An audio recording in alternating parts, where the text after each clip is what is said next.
council, now you've served for 6 months. Yes, sir. And you've been through a budget season and other things. Has it been what you expected when you decided to run? It's been what I expected and then some. I expected it to be a lot of work, but it's a lot of work.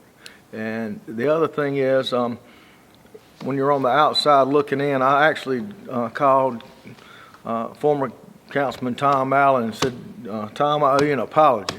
And he's like, for what? And I said, man, I'd sit back and gripe about things that you guys were doing.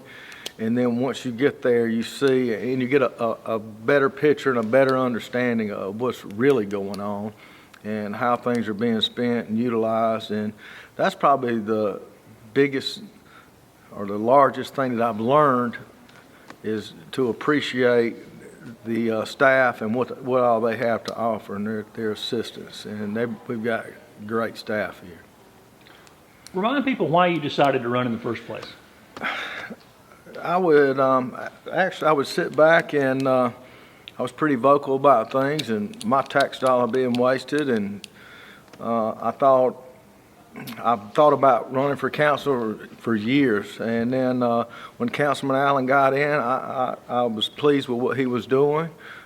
We had a good base, a good foundation, and then one of the employees called me and said that from the sewer department, and said, Councilman Allen's not going to run next time.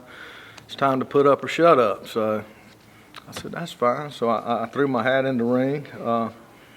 I like what I see, the base and the foundation. Three main things that seem to tie everything together, and it was economic development, the property owners reducing their tax burden, being stewards of their money, and it's also quality of life.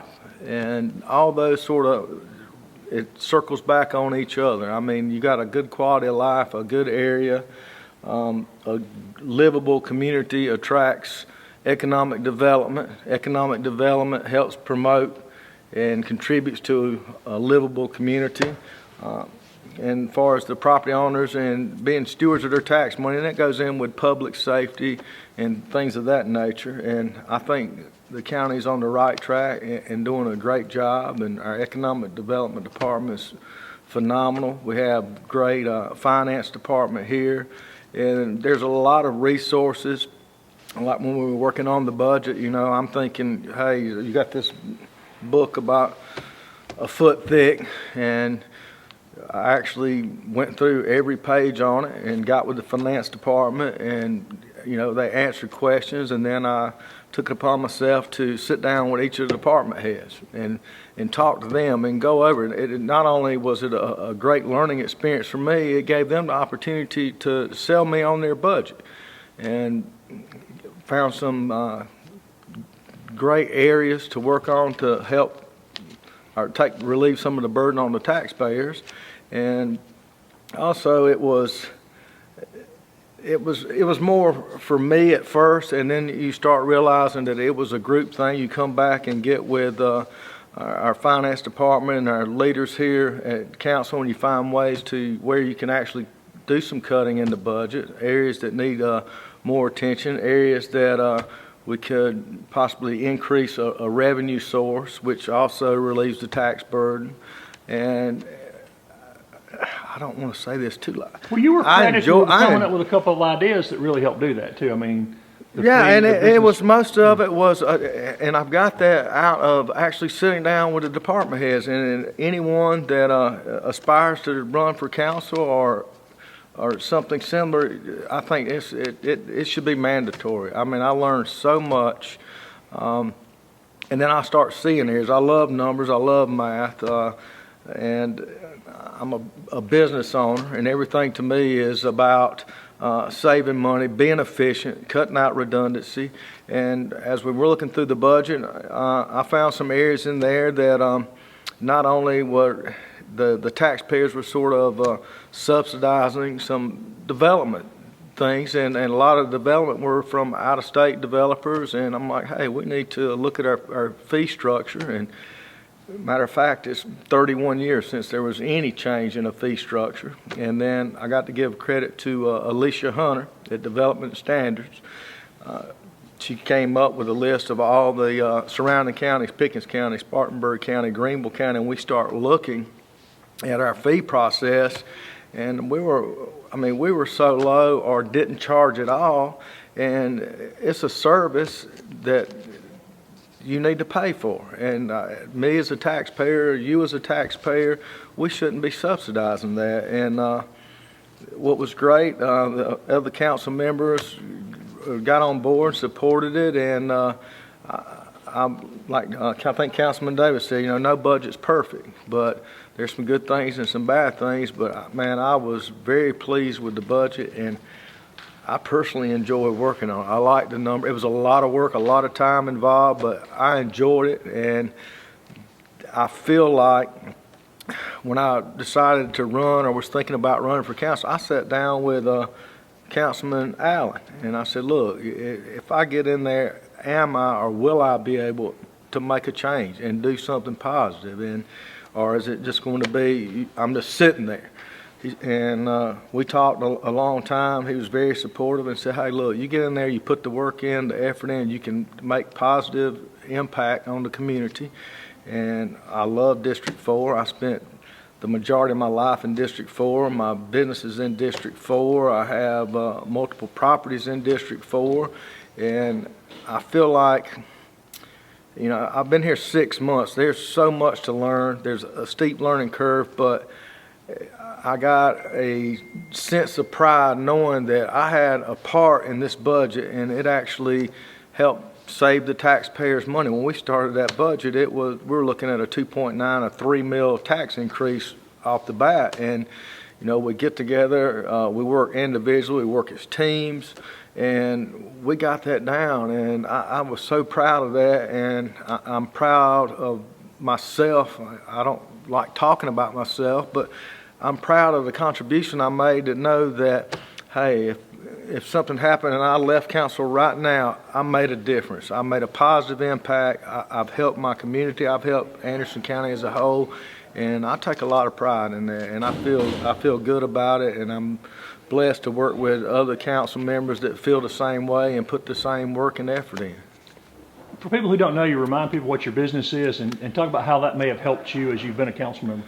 Well, I do. I call it inventory management, new car dealerships. I'm in the automotive business, and it is, things change quickly and markets change. I do a lot of real estate development stuff and or commercial properties, and in 08, I look at everything from a financial standpoint. I look at the pros, the cons, the worst case scenario, and luckily my model was good. And when 08 came, I rocked right on through that. A lot of people, it hit hard. And I think you take that same skill set, and it doesn't matter what you're selling or what business is business. I mean, it's numbers.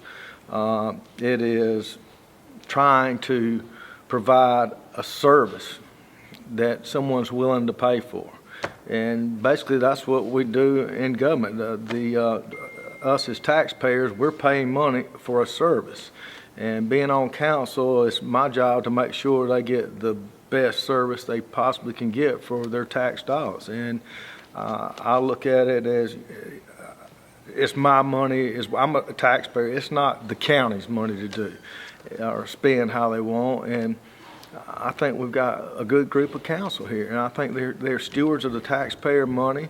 And like I said earlier, I would sit back and vocal about things, and that with the information I had, I didn't have all the information. With the information I had, yeah, I felt like I was correct in what I was saying, but as you attain and get more information, you realize, hey, I'm wrong about this. And that's the definition, I think, of a good business owner, manager, politician, whatever you are, is realizing when you're wrong and make the changes and adapt. And I think the business side of it has helped me to look at things from a business perspective on council. I like to think outside the box. I'm not afraid or scared to ask a question like, they're going to think I'm an idiot for asking this. But no, speak up, ask. If you don't know, as constituents, call, ask, be heard, be a part. And I'm excited, I'm humbled to be up here, and I appreciate it, and I enjoy the work. And I'm working at this as a full-time job. I mean, I dedicate every day to county council. There's a lot of projects and things that I want to see happen or work on.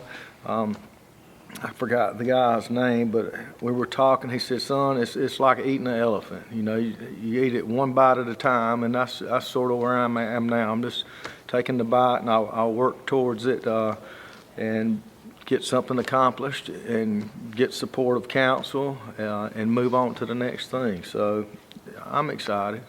Are you getting a lot of feedback from your constituents? Yeah, I get a lot of feedback from the constituents. My area or my district, it's a widespread district. It's very rural. But the good thing too is I know a lot of my constituents. I mean, like I said, I spent most of my life in that area, and the good thing, or I'll be talking with someone about something and getting their opinions on it to help make a better decision. And they say, "Hey, you know, you're going to do what's right. We know what you're going to do. So if you feel like it's the right thing, I'll support you on it."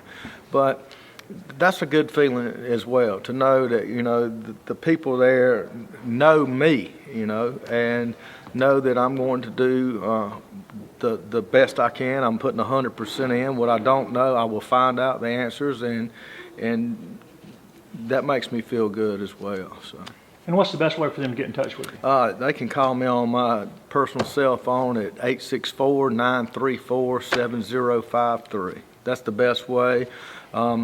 A lot of times I may be in a meeting like today. I got my phone on silent, but if you don't get me, you leave a message and I will call you back that same day or the following day.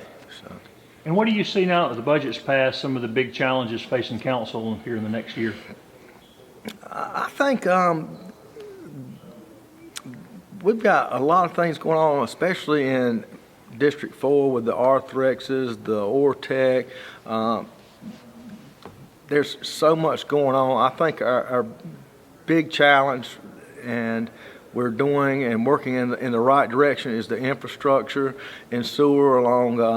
They're working on Sandy Springs, the 76 corridor. Arthrex was a big influence in helping us to do that. So we're going to be able to provide sewer service for existing industries and commercial that's there now, plus new things coming in, and that'll help sustain and help our sewer department to keep moving forward. We're looking at doing down at the exit 19 with the proper planning and infrastructure there, like the Sally Rose property. I mean, we can have a high quality company or development come in with the proper infrastructure, and I think that's going to be our key thing I like seeing right now is the sewer, the infrastructure, but I also want to see a controlled plan. I mean, we've got to look at not just, hey, this is great today, look at the tax base that it's helped create, but we've got to look at, you know, what problems will be associated with that 10, 15 years down the road, the traffic issues, our road issues. So there's a lot. I mean, it's not just, hey, congratulations, we've got a new big company coming in and providing jobs, but we've got to look at, you know, what's going to be the impact on the community as well. And I think Councilman Davis has been doing thing in District 6 with Envision 6, and I want to see that come into District 4 to sit down with the people in the community, get their feedback. Hey, you know, where do you want our area to be in the next 5 years, 10 years, 15 years? And like I said, it's not about me or you, and it's about the future. It's about your kids, your grandkids, and so that's what I think is a good way to look at things, and I think it's the council and Anderson County do a fabulous job at doing that, and I want to see that we keep moving forward in that direction. What's the biggest thing people don't understand when council has to make decisions on budgets? So what do people not understand about the whole process? The budget process, for me, I mean, one thing, I mean, you change one thing, it affects something else. And a prime example, I'm sitting down with one of the department heads, and I said, hey, look, you know, we're looking at a possible 3 mil tax increase. What can we do? How can we cut? What can you give? And he looked at me, he said, hey, you can take half of it if you want, but what services do you or your constituents want to do without? And I think that's the thing people have to understand. I mean, we pay our taxes, we all do, we work hard, we want our money spent wisely, but we also got to look at all the services that we're getting for that money. And there's a lot of things that people overlook and take for granted that someone has to pay for and provide the services they need. So, And I guess finally, people who don't know you, tell them a little bit about yourself, what your hobbies are, what you like to do when you're not serving county council. well, county council here is a full-time job, like I said, but I enjoy, I love to fish. I like to trout fish, get up in the rivers, and I like to fly. I'm a private pilot. I haven't had time lately, but I enjoy flying. For me is a way to I mean, you're 100% focused on what you're doing at that time, and all this other white noise, it disappears. So, you know, you're good for about an hour of just straight focus, and then that's my relaxation therapy. And that's about it. And I just want to thank the constituents in District 4, thank Anderson County for giving me the opportunity to be up here and serve them. I'm going to continue to give it 100%, and I look to see great things happening in District 4. And if anyone has any questions or concerns, please reach out. Again, at 864-934-7053, and we'll try to sit down and work out a plan together.